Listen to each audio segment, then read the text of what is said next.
Hello guys, I am Vishali from Dopamine and we are discussing signal and system. ये next video है, बहुत important video है क्योंकि यहाँ पर हम सिस्टम की सारी प्रॉपर्टीज क्लब अप करके न्यूमेरिकल्स डिस्कस करने जा रहे हैं.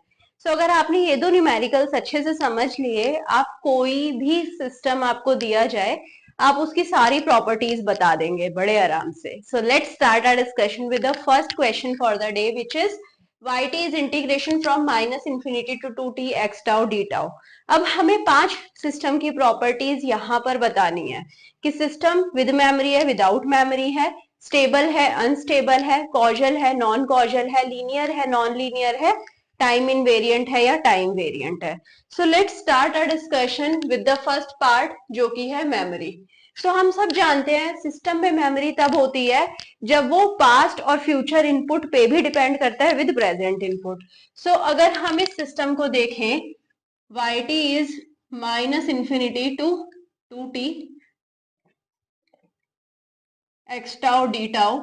ये हमारा प्रेजेंट पास्ट, क्योंकि अगर हम कोई भी टाइम की वैल्यू ले एट पर्टिकुलर टाइम, जो आउटपुट आ रहा है वो इंटीग्रेशन है माइनस इंफिनिटी से ट्वाइस ऑफ टी तक के टाइम का of x tau, right. Input जो है उसका हमने इंटीग्रेशन करा है, इंटीग्रेशन मतलब एडिशन करा है, माइनस इंफिनिटी से इनपुट को ट्वाइस ऑफ टाइम तक के इनपुट को लिया है और उनका ऐड करा है.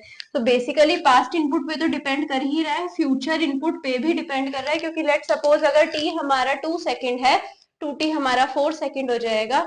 अगर हमें y ऑफ 2 सेकेंड निकालना है तो x ऑफ 4 सेकेंड हमें चाहिए होगा इसके लिए, राइट. ये प्रेजेंट, पास्ट और फ्यूचर सब वैल्यूज पे डिपेंड करता है. तो ये है सिस्टम विद मेमोरी, यहाँ पर मेमोरी होगी. सेकेंड केस में स्टेबिलिटी चेक करते हैं. अगर हमारे पास स्टेबल इनपुट है और I can say bounded input है, अगर हम xt को ले रहे हैं bounded, xt is less than equal to bx less than equal to infinity, so mod of integration from minus infinity to 2t x tau d tau क्या होना चाहिए, less than infinity. But integration minus infinity से 2t तक है, तो हम इसे ऐसे लिख सकते हैं minus infinity to 2t mod of x tau d tau. x tau क्या था, बाउंडेड इनपुट था, इसे minus infinity to 2t bx d tau लिख सकते हैं. अब नाउ क्योंकि इंटीग्रेशन माइनस इंफिनिटी से 2t तक की वैल्यू ऑफ x पे डिपेंड कर रहा है, प्रेजेंट वैल्यू तो बाउंडेड है, बट क्या पता दूसरी वैल्यूज अनबाउंडेड हो और इंटीग्रेट करके क्या पता आउटपुट इनफाइनाइट आ जाए. बेसिकली ये अनस्टेबल. हम नहीं कह सकते कि जो आउटपुट yt है वो बाउंडेड ही आएगा for every bounded input xt. Now coming to causality, right. आप इस केस में देखें, प्रेजेंट, पास्ट, फ्यूचर वैल्यूज पे डिपेंड कर रहा है. बिकॉज ऑफ फ्यूचर इनपुट्स, ये यहां पर नॉन कॉजल है. Next case linearity, right. Linearity के लिए हम y1t देखेंगे. y1t में हम इनपुट x1t कंसीडर कर लेंगे. Integration from minus infinity to t x1 tau d tau, ये हो गया हमारा y1t. y2t लिखेंगे integration from minus infinity to 2t x2 tau d tau. y3t क्या होएगा, integration from minus infinity to 2t x3 tau d tau.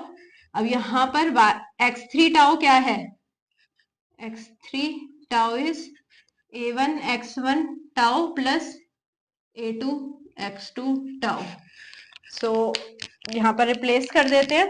y3 t क्या हो जाएगा, minus infinity to 2t a1 x1 tau plus a2 x2 tau d tau. Basically इसे हम simplify करके ऐसे भी लिख सकते हैं, minus infinity to 2t a1 x1 tau d tau plus integration from minus infinity to t a2 x2 tau d tau. a1 और a2 constants है, बाहर ले आए. a1 integration from minus infinity to 2t x1 tau d tau plus a2 integration from minus infinity to 2t x2 tau d tau. अब ये क्या है, y1t, ये क्या था, y2t, आप चेक कर सकते हैं। सो आंसर आ रहा है a1 y1t plus a2 y2t। सो बेसिकली ये लीनियर y3t a1 y1t और a2 y2t के फॉर्म में, इनके समेशन की फॉर्म में आ गया। So basically linear. नेक्स्ट है time invariant. Time invariant check करने के लिए हम क्या करते हैं, पहले xt लेते हैं, xt को हम डिले करते हैं, सो x of t minus m आ जाएगा, उसे हम सिस्टम से पास कराते हैं। सो बेसिकली हमारे पास आएगा integration from minus infinity to 2t, xt की जगह x t माइनस m है, सो ये t की जगह टाउ कर लेते हैं, D tau. Right, now second case में xt लेंगे, इसे सिस्टम से पास करवाएंगे तो हमारे पास आएगा minus infinity to 2t x tau d tau. So इसे हम डिले करेंगे, so minus infinity to 2t माइनस m x tau d tau. So basically यहाँ पर आप देखें तो y1t y2t इक्वल नहीं आ रहे हैं, so y1t is not equal to y2t, so ये है टाइम वेरिएंट। आई होप आपको सारी प्रॉपर्टीज समझ आई होंगी। Now coming to next question. So इस क्वेश्चन को आप देखें, yt is equal to dxt by dt, जो आउटपुट है yt, डिफरेंशिएशन है xt का। डिफरेंशिएशन का फॉर्मूला क्या होता है, xt minus xt plus del t divided by del t. So basically ये t माइनस डेल टी होता है, xt minus xt minus del t divided by del t. So यहाँ पर हमारा जो सिस्टम है प्रेजेंट, ये है हमारी प्रेजेंट वैल्यू ऑफ xt, ये है हमारी पास्ट वैल्यू, कुछ ही टाइम पीछे है, डेल टी टाइम पीछे, which is infinitesimal, but still it's a past value of x। तो प्रेजेंट और पास्ट वैल्यू पर डिपेंड करता है, तो मेमोरी चाहिए रहेगी, it is a system with memory. Second, अगर हम इसकी स्टेबिलिटी देखें, सो बहुत सारे डिफरेंशिएशन जो होते हैं प्रेजेंट वैल्यू ऑफ टाइम पर अगर हम देखें तो वो स्टेबल है, बाउंडेड है, बट उनका डिफरेंशिएशन करें तो अनबाउंडेड आ जाते हैं। सो जब भी डिफरेंशिएशन की बात करेंगे अनस्टेबल रहेगा। अगर xt बाउंडेड है तो ये कोई गारंटी नहीं है कि yt बाउंडेड रहेगा, सो कोई गारंटी नहीं है, सो अनस्टेबल। एक सिंपल सा केस ले लेते हैं, अगर t इज इक्वल टू 0 की बात करें तो अगर हम लेट सपोज यूनिट स्टेप ले तो एक बाउंडेड वैल्यू है, बट उसका डिफरेंशिएशन इम्पल्स होता है जो कि अनबाउंडेड है, t इज इक्वल टू 0 पे इंफिनिटी पहुंच जाता है। So basically differentiation is unstable. Third case ले लेते हैं, कॉजल, बिकॉज ये प्रेजेंट और पास्ट वैल्यू पे ही डिपेंड करता है, फ्यूचर वैल्यू पे डिपेंड नहीं करता है, प्रेजेंट और पास्ट वैल्यू पे ही डिपेंड करता है, फ्यूचर वैल्यू ऑफ इनपुट पे डिपेंड नहीं करता है, तो कॉजल। नेक्स्ट है लीनियरिटी। सो उसके लिए हम पहले y1t चेक करेंगे, y2t चेक करेंगे, y3t को a1 y1t और a2 y2t की फॉर्म में लेकर आएंगे। y1t क्या होएगा, x1 इनपुट लिया, सो dx1t बाई dt, y2t क्या आएगा, dx2t बाई dt, y3t क्या आएगा, dx3t बाई dt। अब x3t क्या है यहाँ पर, a1 x1t plus a2 x2t। Right, now हम इसको रिप्लेस कर देते हैं, y3t को यहाँ पर रिप्लेस कर देंगे, y3t में x3t को रिप्लेस करेंगे, so d by dt of a1 x1t plus a2 x2t।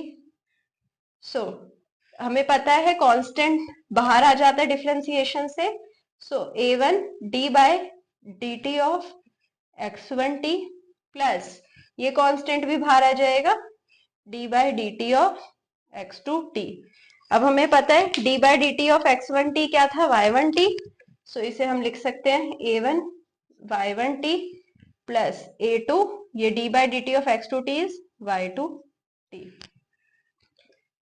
Time invariance, time invariance के लिए अगेन हम इनपुट लेंगे, इनपुट में हम डिले कराएंगे। सो एक्स टी माइनस एम हो जाएगा, इसे हम सिस्टम से पास कराएंगे। सो सिस्टम में डिफरेंशिएशन होता है तो d by d t of x t minus m होगा।